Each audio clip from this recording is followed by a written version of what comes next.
સૌરાષ્ટ્રના વાતાવરણમાં આવ્યો અચાનક પલટો. રાજકોટ સહિત ગીર સોમનાથમાં ઘેરાય વાદળ. કાળઝાળ ગરમી વચ્ચે રાહત. અંજારના ધારાસભ્ય વાસણ આહિરે કથાકાર હિતેશભાઈ મહારાજની કાઢી ઝાટકડી. વાસણ આહિરે પોતાના નામનો ઉલ્લેખ ન કરાતા જાહેરમાં કર્યું અપમાન. રાજકોટમાં કેરીનો રસ વેચતા 30 વેપારીઓ પર આરોગ્ય વિભાગના દરોડા. 250 કિલો રસનો નાશ. તમામ વેપારીને ફટકાર્યો ₹7,000નો દંડ. રાજકોટના કોર્પોરેટરે ડેપ્યુટી ઇજનેરને મારેલા ફટાકાને લઈને ફેલાયો ફફડાટ. નીતિન રાવણે મ્યુનિસિપલ કમિશનર સમક્ષ કર્યો પોતાનો લીલો બચાવ. અમરેલીના આંબરડી ગામે સિંહે કિશોર પર કર્યો હુમલો. છેલ્લા 2 માસમાં હુમલાનો ત્રીજો બનાવ. ગામ લોકોમાં ફફડાટ. સહિત અન્ય 8 પ્રાણીઓની કરાશે વસ્તી ગણતરી. વર્ષ 2011માં દીપડાની સંખ્યા હતી 1160. ગુજરાતની કેસર કેરી છવાશે આંતરરાષ્ટ્રીય સ્તરે. સુપરસ્ટાર અમિતાભ બચ્ચન કે ઐશ્વર્યા રાય બનશે કેરીના બ્રાન્ડ એમ્બેસેડર. અને મેડિકલના હજારો વિદ્યાર્થીઓને રાહત. નીટ પર 1 વર્ષ માટે રોક. કેબિનેટ બેઠકમાં અધ્યાદેશને મળી મંજૂરી.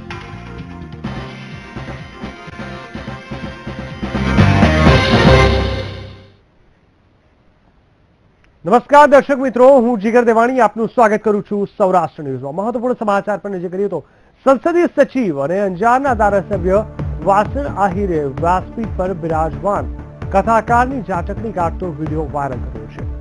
ભુજ તાલુકાના લાખોદ ગામમાં ભાગવત કથા દરમિયાન વાસણ આહિરે અપમાન કર્યું હતું. અને બીજી તરફ કચ્છ જિલ્લા મહિલા કોંગ્રેસના પ્રમુખ કલ્પના જોશીએ નિવેદન આપ્યું કે જાહેરમાં સમસ્ત હિન્દુ સમાજની માફી માંગવી જોઈએ. વાસણ આહિરે કથાકાર મોરારી બાપુ, રમેશ ઓઝા સહિતના વિવિધ કથાકારોના વખાણ કરીને કહ્યું કે આ તમામ કલાકારો મારું સન્માન કરે છે અને ભાવના વ્યક્ત કરે છે. જોકે કથાકાર હિતેશભાઈ મહારાજ મારી નોંધ પણ નથી લેતા, જેથી હું તેમને ટકોર કરું છું કે વ્યક્તિમાં ભાવનાની લાગણી હોવી જોઈએ અને ભાવનાથી મોટી કોઈ વસ્તુ નથી.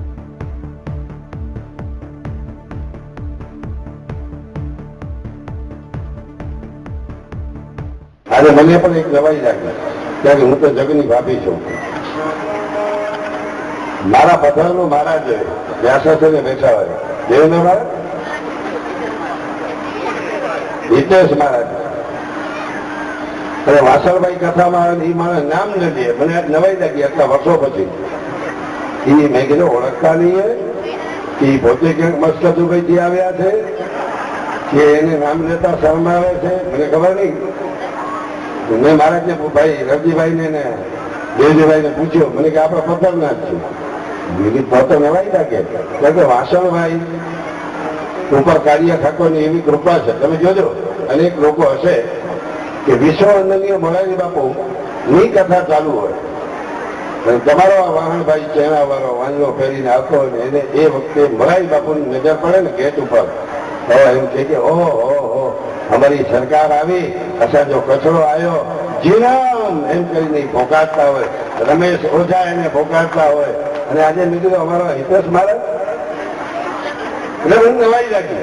એટલા માટે હું ટકોર કરું છું કે આત્મીયતાનો આપણો ભાવ છે. પણ મને આજે વધુ વિગત આપશે વર્ષ સંવાદદાતા અલ્પેશ ગોસ્વામી. અલ્પેશ, જણાવશો જે રીતે આ વિડીયો વાયરલ કરવામાં આવ્યો છે, વાસણ આહિરે કથાકારની જે રીતે આ આકરી ઝાટકડી કાઢી છે, શું કહેશો આ ઘટનાને લઈને? ચોક્કસથી જીગર, સમગ્ર ઘટના અંગે જો આપને વાત કરું તો થોડા દિવસ પહેલા ભુજ તાલુકાના એક ગામડામાં કથા પ્રસંગનું આયોજન કરવામાં આવ્યું હતું, જેમાં સંસદીય સચિવ વાસણભાઈ આહિર ઉપસ્થિત રહ્યા હતા. તે દરમિયાન તે કથાકાર છે હિતેશ મહારાજ, તેમને વાસણભાઈ આહિરનું સ્વાગત અને તેમનું નામ ન લેતા વાસણભાઈ આહિર લાલ પીળા થઈ ગયા હતા. તેમને આકરી ભાષામાં જે વ્યાસપીઠ પર બેઠેલા આચાર્ય છે તેમની ઝાટકણી કાઢી હતી. તેમણે એવો ઉલ્લેખ કર્યો કે જયારે હું રમેશભાઈ ઓઝા અને મોરારી બાપુની કથામાં જાઉં છું ત્યાં તેઓ વાસણભાઈ આહિર પધાર્યા છે તેવું ઉદ્બોધન કરતા હોય છે, તેમનું સન્માન કરતા હોય છે, પરંતુ હિતેશ મહારાજ ક્યાંથી આવ્યા છે, જે મને ભૂલી ગયા છે, મને ઓળખતા નથી અને મારું સન્માન અને મારી અવગણના કરી રહ્યા છે. આ પ્રકારનો સોશિયલ મીડિયામાં વિડીયો છે તે વાયરલ થયો છે, જેને લઈને બ્રહ્મ સમાજમાં કંઈક ને કંઈક બારોબાર રોજ જોવા મળી રહ્યો છે. આ બાબતે બ્રહ્મ સમાજના કલ્પનાબેન જોશી વાઇસ પ્રેસિડેન્ટ છે, તેમની પણ પ્રતિક્રિયા સામે આવી છે. તેમને જણાવ્યું છે કે જે રીતે સત્તામાં બેઠેલા વાસણભાઈ આહિરે જે રીતે નિવેદન આપી રહ્યા છે, જે રીતે કથામાં કંઈક ને કંઈક આચાર્ય વ્યાસપીઠ પર બેઠેલા જે આચાર્ય છે તેમની ઝાટકણી કાઢવામાં આવી છે, તેમનું અપમાન કરવામાં આવ્યું છે. આ બાબતે તેમને બ્રહ્મ સમાજની માફી માંગવી જોઈએ. જી અલ્પેશ, સમગ્ર માહિતી આપવા બદલ ધન્યવાદ.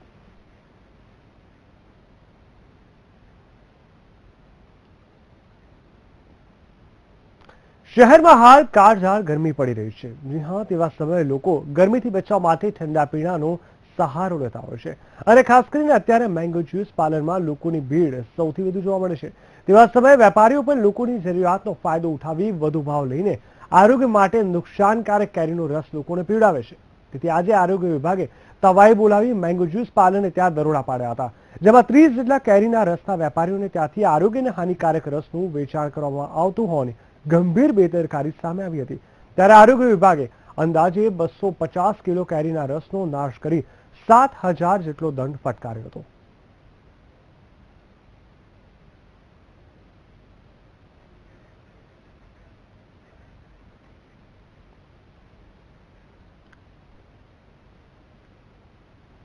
જામનગરમાં એક જ કલાકમાં 2 ચીલ ઝડપના બનાવો સામે આવ્યા છે. શહેરના 2 જુદા જુદા વિસ્તારોમાં 2 ચેઇન સ્નેચિંગના બનાવે પોલીસે પડકાર ફેંક્યો છે અને સીસીટીવીના આધારે આગળની તપાસ હાથ ધરી છે. ચેઇન સ્નેચિંગના એક સાથે 2 બનાવોએ પોલીસની ઊંઘ ઉડાડી દેતા ખુદ જિલ્લા પોલીસ વડા અને સ્થાનિક પોલીસ સહિત એલસીબીનો કાફલાએ આ ઘટનાની તપાસ કરી રહી છે. સીસીટીવી ફૂટેજના આધારે આ બાઇક સવાર ચેઇન સ્નેચરોને શોધવા કવાયત શરૂ કરી છે. 1 કલાકમાં બનેલા આ ગંભીર ઘટનાએ જામનગર પોલીસના અસ્તિત્વ સામે સવાલો ઉભા કર્યા છે. આમ જામનગરમાં કાયદો અને વ્યવસ્થાની હાલત ખરાબ થવાથી પોલીસની છબી પણ ખરડાઈ રહી હોય તેવા બનાવો સામે આવી રહ્યા છે અને લોકોની સલામતીનું શું તેવા સવાલ ઉઠી રહ્યા છે.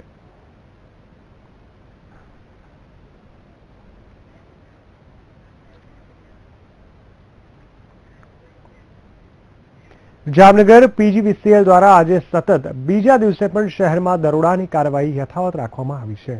મહત્વનું છે કે ગઈકાલે જામનગર શહેરમાં ચેકિંગ દરમિયાન 286 કનેક્શનોમાંથી 59 લાખની વીજ ચોરી સામે આવી હતી. તો આજે બીજા દિવસે કાલાવાડ, ધોલ અને જામનગરના ગ્રામ્ય વિસ્તારોમાં પીજીવીસીએલની 80 ટીમો દ્વારા ચુસ્ત બંદોબસ્ત સાથે ચેકિંગ હાથ ધરવામાં આવ્યું છે, જેના કારણે વીજ ચોરોમાં ફફડાટ ફેલાઈ જવા પામ્યો છે અને આજે પણ ચોરીનો મોટો આંક સામે આવે તેવી શક્યતાઓ છે.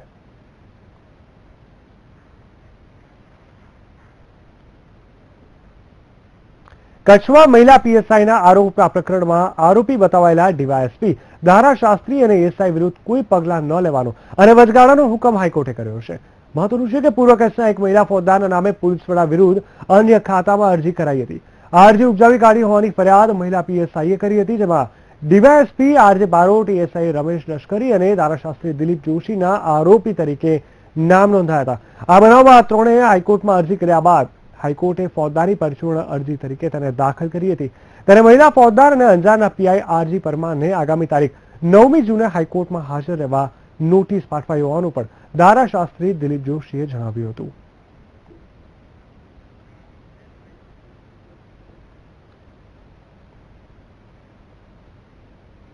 વાત કરીએ રાજકોટની. વોર્ડ નંબર 13ના કોર્પોરેટર નીતિન નામાણીએ મહાપાલિકાના ડેપ્યુટી ઇજનેરને ફડાકો માર્યો હતો. તેના મામલે પોલીસ ફરિયાદ પણ થઈ હતી. હાલ આ ફડાકા પ્રકરણનો રેલો બીજા કોંગી કોર્પોરેટરને પણ આવી રહ્યો છે. એટલે ગઈકાલે કોંગી કોર્પોરેટરો શહેર પોલીસ કમિશનરને મળ્યા હતા. તો આજે મ્યુનિસિપલ કમિશનરને વોર્ડ નંબર 13ના પડતર પ્રશ્નોના બહાને કોર્પોરેટર નીતિન નામાણીએ ફડાકા નહીં માર્યાની વાત કરવા પહોંચ્યા હતા. રજૂઆત ચોક્કસ હોય, ડિટેલ સાથે હોય કે કયા વિસ્તારમાં, કયા વોર્ડમાં, કઈ સોસાયટીમાં, કઈ શેરીમાં કેવા પ્રકારની ફરિયાદ છે. તો એ અંગે તંત્ર 24 કલાક અત્યારે કામ કરી રહ્યું છે અને ખૂબ મહેનતથી કામ કરી રહ્યું છે. અને બીજું પણ કોઈ પણ ફરિયાદ નાગરિકો તરફથી આવશે તો એના માટે તમામ તંત્રના લોકોને અમે એમાં કામે લગાડીને કામ. આ વર્ષે હીટવેવ પડ્યો છે, તેના લીધે લોકો પાણી વિના મુશ્કેલી અનુભવી રહ્યા છે. રાજકોટ શહેર ઉપરાંત પોરબંદર, દ્વારકા સહિતના વિસ્તારોમાં વધુ નર્મદા નીર મળે તે માટે આજે હડાળા પમ્પિંગ સ્ટેશનનું પાણી પુરવઠા મંત્રી વિજયભાઈ રૂપાણીના હસ્તે લોકાર્પણ કરવામાં આવ્યું હતું. દુષ્કાળની પરિસ્થિતિમાં હવે 18 પમ્પિંગ સ્ટેશનમાંથી 60 MLD વધુ પાણી લોકોને મળી રહે તેવી વ્યવસ્થા કરવામાં આવી છે. સરકારે બોર કરવાની પણ છૂટ આપી છે. સરકારે ટેન્કરોની પણ છૂટ આપી છે. 600 ગામને ટેન્કરો દ્વારા પણ પાણી પૂરું પાડે, જ્યાં કાંઈ એક સોર્સ નથી, નથી પાઇપલાઇન, નથી જૂથ યોજના, નથી લોકલ સ્ત્રોત, ત્યારે બધાને પાણી મળી રહે એ માટેની આખી વ્યવસ્થા સરકારે ઉદાર મનથી આનંદીબેન પટેલે પોતે જે સૂચના આપી છે એના આધાર ઉપર અમે કામ કરી રહ્યા છીએ. અને એ સંદર્ભે સરકારે ખૂબ ત્વરિત એક નિર્ણય લઈને ઇમરજન્સીના ધોરણે એક કામ પૂર્ણ કરીને હડાલા પમ્પિંગ સ્ટેશન ખાતે બુસ્ટિંગ પમ્પિંગ ડિવાઇસીસ મૂક્યા છે. 13 જેટલા પંપ અહીંયા મૂકવામાં આવ્યા છે, જેના લીધે જે આ ગ્રેવિટી પાઇપલાઇન હતી એમાં હવે 240 mld ની જગ્યાએ 300 mld સુધીનું પાણી ટ્રાન્સફર થઈ શકશે. સૌરાષ્ટ્ર ન્યૂઝમાં સમય થઈ ગયો છે એક બ્રેકનો.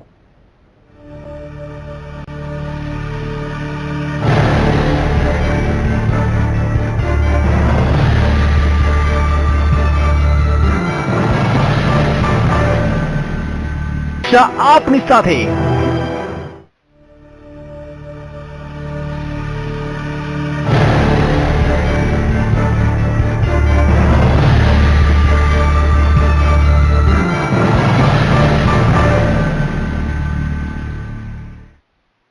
બ્રેક બાદ સ્વાગત છે આપનું સૌરાષ્ટ્ર ન્યૂઝમાં. આગળના સમાચાર પર નજર કરીએ તો મેડિકલ પ્રવેશ માટેની નીટની પરીક્ષા મામલે કેન્દ્ર સરકારે મહત્વનો નિર્ણય કર્યો છે.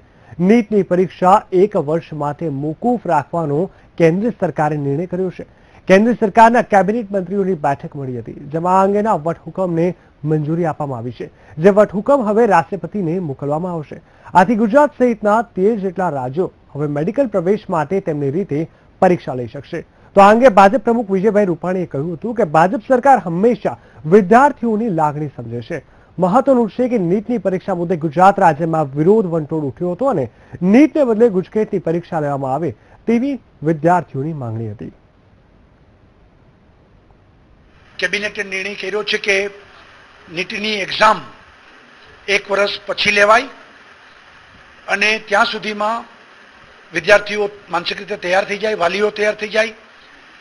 જે ગુજરાતના વાલીઓ અને વિદ્યાર્થીઓની લાગણી હતી અમે લોકોએ દિલ્હી પહોંચાડી હતી. ગુજરાતની જનતા વતી ભારતીય જનતા પાર્ટી તરફથી નરેન્દ્રભાઈ વડાપ્રધાન શ્રી અને અમિતભાઈ રાષ્ટ્રીય અધ્યક્ષશ્રીનું ગુજરાત ખૂબ ખૂબ આભાર માને છે કે કેબિનેટે નિર્ણય કર્યો અને વટહુકમ માટે રાષ્ટ્રપતિશ્રીને ભલામણ કરવાના છે. આ નિર્ણયથી હજારો વાલીઓ અને વિદ્યાર્થીઓને આજે શાંતિ મળી છે.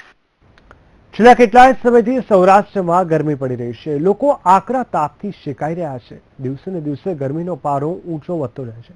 રાજ્યમાં કેટલાક શહેરોમાં ગરમીથી લોકોના મૃત્યુ પણ થયા છે. તો આ તરફ આકરા બફારાથી લોકો બીમારીઓનો ભોગ બની રહ્યા છે. ત્યારે ગરમીથી બચવાના ઉપાયો તો કરવામાં આવી રહ્યા છે, પણ તેમાં જોઈએ તેટલી સફળતા મળી નથી. ત્યારે આજે ગીર ગઢડા પંથકમાં વરસાદી વાતાવરણ છવાયું હતું અને ભારે પવન સાથે વાતાવરણમાં પલટો જોવા મળ્યો હતો. જે રીતે કાળઝાળ ગરમીથી લોકો પરેશાન થઈ રહ્યા હતા તે જોતા આજે ગરમીથી ત્રસ્ત લોકોએ રાહત અનુભવી હતી. હવે જે રીતે વાતાવરણ સર્જાઈ રહ્યું છે તે જોતા એવું લાગી રહ્યું છે કે હવે લોકોને ગરમીથી રાહત મળવાની છે.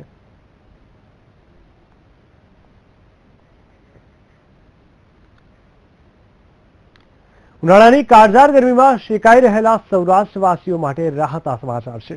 જી હા, સૌરાષ્ટ્રના અમુક પંથકમાં વાતાવરણમાં પલટો જોવા મળી રહ્યો છે. ભારે પવન સાથે વાદળછાયું વાતાવરણ સર્જાયું છે. વાદળછાયા વાતાવરણના કારણે થોડા ઘણા અંશે ગરમીમાંથી રાહત થવા પામી છે. અચાનક આવેલા વાતાવરણમાં પલટાને લીધે ચોમાસું નજીક હોવાના એંધાણ વર્તાઈ રહ્યા છે.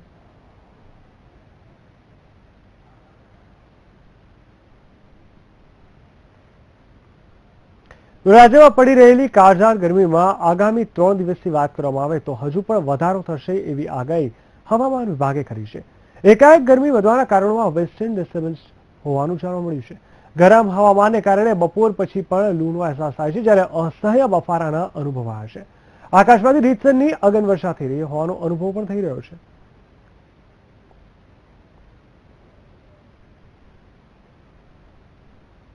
વ્યક્તિઓ અત્યારે બહુ અજંપો અનુભવે, મૂંઝવણ અનુભવે, રેસ્ટલેસ થઈ જાય, એજિટેટેડ થઈ જાય, નાની બાબતમાં આ લોકો ગુસ્સે થઈ જાય. અમારા ખાસ કરીને જે બાયપોલર મૂડ ડિસઓર્ડરના દર્દીઓ છે એ લોકોની એક્ટિવિટી બહુ વધી જાય, એ લોકો એટલા બધા ગુસ્સે થઈ જાય અને આવી ગરમીમાં એ લોકો એને સહન ના કરી શકે.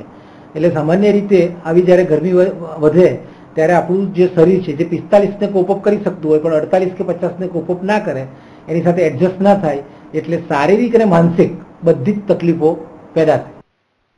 અમદાવાદ શહેરમાં સતત ત્રીજે દિવસે હીટવેવ યથાવત રહેતા વધુ 4 લોકોના મોત નીપજ્યા છે. અમદાવાદ મ્યુનિસિપલ કોર્પોરેશન સંચાલિત હોસ્પિટલોમાં વધુ 20 કેસ નોંધાયા છે. હીટવેવને કારણે અમદાવાદ શહેરમાં અત્યાર સુધી 50 કેસ નોંધાયા છે, જેમાંથી 44 અમદાવાદ શહેરના જ્યારે 6 અન્ય વિસ્તારના છે. મહત્વનું છે કે ગરમીના કારણે કુલ 8 લોકોના મૃત્યુ થયા છે.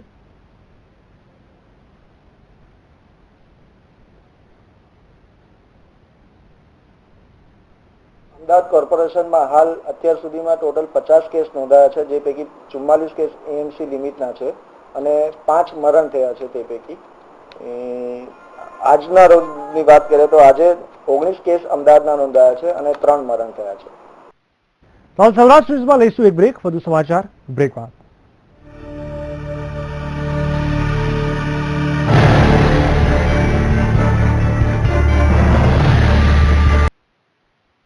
બ્રેક બાદ સ્વાગત છે આપનું સૌરાષ્ટ્ર ન્યૂઝમાં. વાત કરીએ અમરેલીની, તો અમરેલી જિલ્લામાં ધારીના આંબરડી ગામે સિંહે આતંક મચાવ્યો છે. સિંહ દ્વારા 2 માસમાં આ હુમલાનો આ ત્રીજો બનાવ છે, જેમાં વાડીમાંથી એક કિશોર પર સિંહે હુમલો કર્યો હોવાનું સામે આવ્યું છે. આ ઘટનાની જાણ વન વિભાગને કરાતા વન વિભાગના કર્મચારીઓ ઘટના સ્થળે પહોંચીને કાર્યવાહી હાથ ધરી છે. તો ગામમાં વારંવાર સિંહના હુમલા થતા ગ્રામજનોમાં ફફડાટ ફેલાયો છે.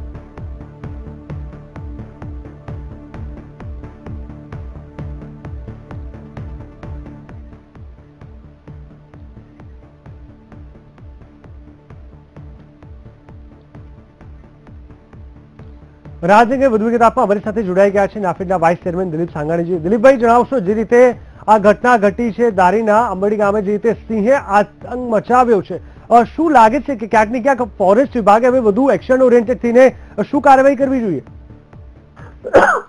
અમરેલી જિલ્લો અને જુનાગઢ જિલ્લો, ગીર સોમનાથ જિલ્લો ગીર જંગલની આજુબાજુમાં વસેલો છે. જી, હાલની સ્થિતિમાં સિંહ, દીપડા જેવા હિંસક પ્રાણીઓ ખેડૂતો ખેતરમાં કામ કરતા હોય કે બાજુના ગામમાં ગરીબ માણસો ઝૂંપડામાં રહેતા હોય અને આવા ઘરોમાં જઈને સિંહ કે દીપડાઓ હુમલા કરવા મળ્યા છે. એના કારણે ભયનું વાતાવરણ ફેલાયેલું છે.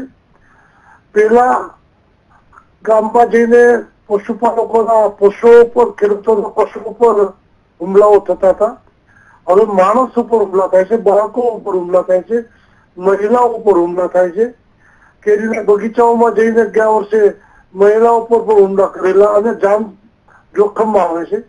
આવી પરિસ્થિતિમાં ભારતના બંધારણના આધારે બનેલા કાયદાઓમાં આઈપીસી, ઇન્ડિયન પેનલ કોડ કલમ 100 જોગવાઈ છે માણસના માલ મિલકત કે જાનના જોખમ પર ત્યારે જોખમ દેખાય ત્યારે સામેવાળાનો જીવ લેવાનો અધિકાર એમને મળે છે. અત્યારે બંધારણના કાયદાઓ બન્યા ત્યારે આ કલ્પના નહીં હોય, એટલે માણસનો જીવ લેવાનો અધિકાર આપ્યો છે. પશુઓ, હિંસક પશુઓ દ્વારા માણસના જીવ પર જોખમ હોય ત્યારે આ વ્યવસ્થા નથી. એટલે કાયદો સુધારીને માણસના જીવ ઉપર વન્ય પ્રાણીઓથી પણ જોખમ હોય તો કોઈ પણ માણસ આવા આક્રમક હિંસક પ્રાણીનો જીવ લઈને માણસનો જીવ બચાવી શકે એ રીતની વ્યવસ્થા કાયદામાં કરવી જોઈએ. અને જંગલ વિસ્તારના, ગ્રામ્ય વિસ્તારમાં હથિયારના લાયસન્સો પુષ્કળ પ્રમાણમાં આપીને માણસને આત્મનિર્ભરને આત્મરક્ષણ કરી શકે એ રીતની વ્યવસ્થાઓ કરવી જોઈએ. જી દિલીપભાઈ, અમારી સાથે જોડાવા બદલ ધન્યવાદ. એટલે જે પ્રકારે દિલીપ સંઘાણીની વાત કરવી હતી કે ક્યાંક ને ક્યાંક કાયદામાં થોડું બદલાવ કરીને આત્મરક્ષણ માટે તે લોકોને મંજૂરી મળવી જોઈએ. દ્વારા કરોડો રૂપિયાના ખર્ચા કરવા સિવાય પોતાના પ્રાણીઓને પોતાના વિસ્તારની અંદર રાખી શકતા નથી.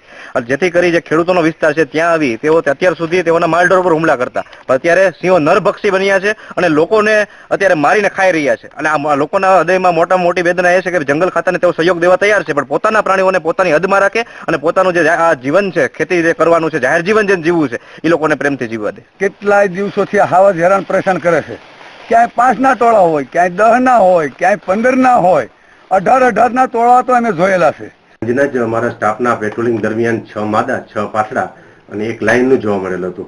અને છેલ્લે 4ની આજુબાજુ સુધી તો અમારો સ્ટાફ ત્યાં આંબડીમાં ડેઈલી પેટ્રોલિંગમાં જે ગ્રુપ, જે 6 ગ્રુપ પાડ્યા છે એ ગ્રુપ હતા. એ પૈકીનું અમારા ધાંધલભાઈનું ગ્રુપ હતું. પરંતુ આ આજે 4 વાગે ત્યાંથી નીકળી અને ગ્રુપ નદીમાં ગયેલું અને એ દરમિયાન 5 વાગ્યા બનવા પામેલ છે.